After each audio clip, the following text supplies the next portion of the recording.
A Fairfield mother of four deported to Mexico nearly a year and a half ago is now back home with her family. Maribel Trujillo-Diaz is back because the Board of Immigration Appeals Court will be taking a second look at her asylum case. Local 12's Brad Underwood is here with a look at what made all of this possible. Brad? Well, good evening, Rob. Yeah, the short version here is the Sixth Circuit Court of Appeals says the Board of Immigration Appeals didn't do its job in properly looking into Trujillo-Diaz's claim that her life was in danger in Mexico, thus seeking asylum here. Now, not only does she have a second shot at staying in the U.S., she's got her family back too.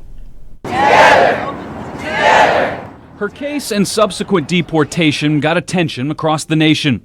Locally, numerous protests and rallies were held in support of Trujillo-Diaz staying in a community she lived in since 2002.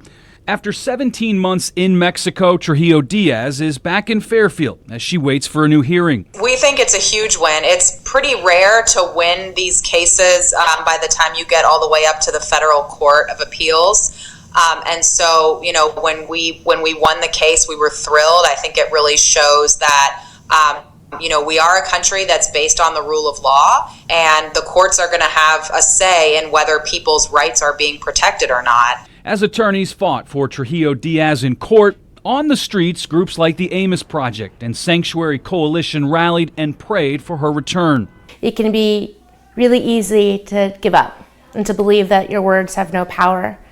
And so when something like this happens, it's this amazing moment where you think, okay, it's worth getting out there, it's worth trying, it's worth talking to our representatives. Rabbi Miriam Turlinchamp has been front and center in the fight for equality.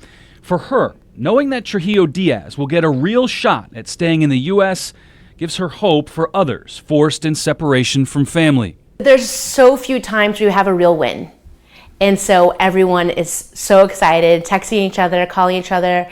And the idea that we're showing up not for a vigil, but for a celebration tomorrow is so joyous and something that we don't get to do very often.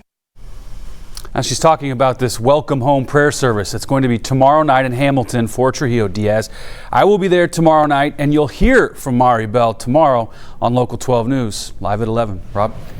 Brad, thanks very much. Attorneys for Trujillo-Diaz say it could be years before this case is heard because of a backlog of cases at the immigration court in Cleveland. Until that hearing is over, Trujillo-Diaz will remain in the United States with her family.